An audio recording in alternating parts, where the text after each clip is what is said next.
Assalamualaikum warahmatullahi wabarakatuh. Perkenalkan, nama saya Rizky Saputri dengan NPM 2270201081 Prodi Ilmu Komunikasi. Di sini saya akan mengulas kembali materi yang telah disampaikan dan diberikan oleh Ibu Lediawati, psikologi. Yang pertama yaitu ada emotion atau yang sering kita sebut dengan emosi. Pengertian dari emotion atau emosi menurut Kartono tahun 1987 adalah tergugahnya perasaan yang disertai dengan perubahan-perubahan dalam tubuh. Seperti contohnya yaitu merangsang dan jantung berdebar. Kemudian, dengan emosi, manusia dapat merasakan rasa senang, sedih, kemudian cemburu, cinta, takut, semangat, dan merasa jijik, serta yang lainnya. Kemudian, terdapat reaksi emosi dan perasaan. Yang pertama yaitu emosi merup, yaitu mekanisme bawah sadar yang mengontrol perilaku. Yang kedua, perasaan merupakan representasi emosi yang disadarin ataupun yang tidak disadari. Kemudian, bersifat subjektif atau detail. 4 komponen emosi. Yang pertama yaitu stimulus yang mendorong reaksi. Kemudian ada perasaan, yaitu pengalaman yang disadari, baik positif atau negatif, yang membuat kita menjadi awas. Kemudian rangsangan fisiologis, yaitu berupa respon tubuh. Kemudian yang terakhir ada respon perilaku, yaitu tindakan yang dilakukan. Fungsi dari emosi ini adalah fungsi adaptif, komunikasi, hubungan sosial, perkembangan moral dan sosial, dan sumber kesenangan dan sakit. Emotion more than a feeling. Sebuah keadaan, perasaan yang melibatkan pola perubahan wajah dan tubuh, penilaian kognitif, dan keyakinan. Emosi, perubahan fisiologis, yaitu terjadi pada otot, tubuh, dan wajah. Kemudian proses kognitif, yaitu interpretasi terhadap situasi emosional. Kemudian pengaruh budaya, yaitu mempertajam pengalaman dan ekspresi emosi. Teori-teori emosi. Yang pertama yaitu logika umum atau common sense. Yang kedua, teori James Lange. Ketiga, teori Cannon-Bard. Keempat, ada teori dua faktor Schechter-Singer. Kemudian kelima, facial feedback hypothesis. Dan yang terakhir adalah Lazarus Cognitive Theory. Yang pertama, common sense, yaitu stimulus mendorong emosi, menghasilkan perasaan emosi, dan kemudian perasaan ini menghasilkan perubahan fisiologis dan perilaku. Salah satu contohnya yaitu ketika seorang anjing yang menggonggong, maka dia akan seseorang itu merasa ketakutan responnya. Kemudian teori James Lange, yaitu stimulus memprovokasi emosi secara langsung untuk menghasilkan perubahan fisiologis dan perilaku, dan kemudian peristiwa ini menghasilkan perasaan emosi, yaitu sebagai contohnya seekor anjing yang menggonggong dapat membuat kita kaget dan kemudian membuat rasa takut. Seperti itu. Dan sebagai contoh lain yaitu apabila ada hantu, kemudian kita membuat jantung kita berdebar dan kita merasakan merinding, seperti itu. Kemudian ada teori Cannon-Bard, yaitu stimulus memprovokasi emosi, mengaktifkan pusat otak yang disebut talamus, yang secara bersamaan mengirimkan pesan ke korteks, menghasilkan perasaan emosi untuk organ, gairah, dan otot rangka dan perilaku. Salah satu contohnya sama seekor anjing yang kita berpikiran bahwa itu dapat membuat kita jadi takut, karena kita berpikir anjing itu takutnya akan mengejar kita itu. Untuk yang berikutnya yaitu teori facial feedback hypothesis, yaitu otot-otot wajah mengirimkan pesan ke otak bahwa keduanya mengidentifikasi emosi yang kita rasakan dan mengintensifkan itu. Kemudian Lazarus Cognitive Theory. Berdasarkan penilaian kognitif, kita memutuskan jika situasi positif, negatif, ataupun netral. Sebuah penilaian positif atau negatif memicu gairah baik fisiologis dan rasa emosi.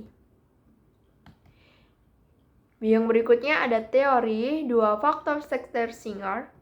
Kita memiliki perasaan emosi ketika kedua faktor yang hadir, yaitu kita dibangkitkan secara fisiologis dan kita menafsirkan suatu emosi tertentu didasarkan pada situasi yang dihadapi.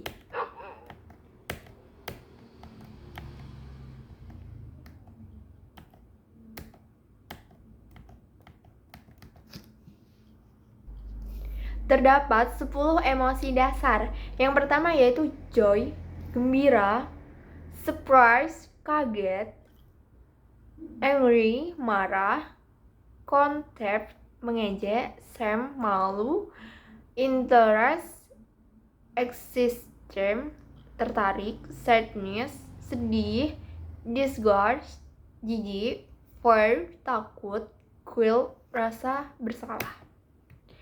Biopsikologi emosi. Otak yaitu area kunci sebagai sistem limbik, yaitu berjuang, menghindar, makan, berpasangan. Bagian dari penting yaitu hipotalamus, yaitu berubah detak napas atau jantung selama proses bertempur atau lari. Amigdala yaitu takut dan marah. Septum, membran tipis dalam pusat ventricle. Yang berikutnya ada menekan keadaan emosi negatif, misalnya takut. Juga lobus frontal, yaitu sistem rem untuk amigdala. Biologi dan emotion. Dengan gairah, NS otonom didorong masuk dan NS sistem simpatis diaktifkan. Epinefrin dan norepinefrin yang telah dilepaskan denyut jantung, tekanan darah, dan meningkatkan gula darah mempersiapkan kita untuk melawan atau menghindar. Ketika kita bisa tenang, NS narapis masuk ke dalam kita. Emosi positif mengaktifkan otak kiri lebih, sedangkan emosi negatif mengaktifkan otak belahan kanan. Gairah dan stres benar-benar dapat membantu kita sampai titik tertentu, yaitu setelah kita mencapai titik tertentu, kinerja kita menurun. Intinya adalah berbeda untuk tugas yang mudah dan sulit. Emotion tetrahedron, yaitu yang pertama, ada emosi yang baik, benefit, emosi yang bermanfaat, yaitu emosi yang positif, dan ada emosi yang buruk atau maleficent, emosi jahat atau negatif. Kedua, ada emosi aktif yang menyebabkan motivasi dan semangat. Ada juga emosi pasif, menyebabkan kelesuan, tidak aktif, dan kemalasan. Kemudian ada 4 permutasi. Yang pertama yaitu aktif positif, gembira, bekerja, berusaha mencapai target yang maksimal. Kemudian pasif positif, yaitu berusaha mencapai kepuasan atau kebahagiaan. Yang berikutnya ada aktif negatif, yaitu ekspresi kebencian atau kemarahan. Kemudian ada pasif negatif, yaitu depresi dan putus asa. Kemudian ada perasaan, gejala psikis yang bersifat subjektif atau detail, berhubungan dengan gejala-gejala mengenal. Kemudian dialami dalam kualitas senang atau tidak senang dalam berbagai saraf. Perasaan dibedakan menjadi ada perasaan jasmaniah yaitu rendah dan perasaan rohaniah luhur. Perasaan jasmaniah yaitu terdiri dari perasaan indria, yaitu perasaan yang berhubungan dengan perangsang panca indera. Kemudian perasaan vital, perasaan yang berhubungan dengan keadaan jasmani, seperti perasaan segar, loyo, tidak berdaya, ataupun lagi sakit. Rohania atau luhur, yaitu perasaan keagamaan berhubungan dengan kepercayaan. Kemudian ada perasaan intelektual berhubungan dengan hasil kerja pikiran. Kemudian ada perasaan kesusilaan berhubungan dengan tata krama.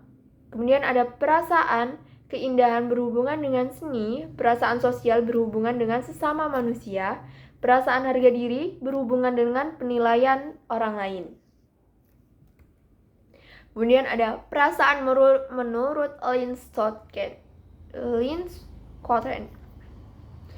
Suasana hati yaitu rasa yang terkandung di dalam suatu kejiwaan yang dapat berlangsung lama.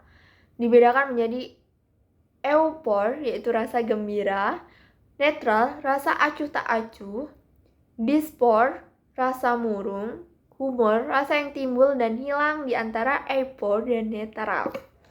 Perasaan dalam arti sempit yaitu suatu rasa yang berkaitan dengan situasi konfrontasi antara harga diri dengan harga yang lain, sehingga menimbulkan nilai yang berbeda-beda rasanya bagi tiap orang. Misalnya, terlihat suatu objek A timbul rasa tertarik, tetapi dengan objek B timbul rasa muak. Hal ini tergantung pada penilaian pribadi masing-masing terhadap suatu objek. Kemudian ada emosi, suatu rasa yang menyimpang dari batas normal, sehingga kadang-kadang sulit untuk menguasai diri dan terganggu penyesuaian terhadap lingkungannya. Perbedaan antara emosi dan perasaan. Yang pertama yaitu emosi mempunyai intensitas lebih kuat dari perasaan. Emosi dapat menimbulkan gangguan organis, sedangkan perasaan tidak. Macam-macam perasaan yang lain. Yang pertama yaitu simpati, kecenderungan untuk merasakan seperti perasaan orang lain, feeling with another person. Yang kedua adalah empati, ikut ambil bagian dalam perasaan orang lain, dalam dirasakan seolah-olah kita juga ikut mengalaminya. Feeling into a person. Itulah materi dari emosi atau emotion.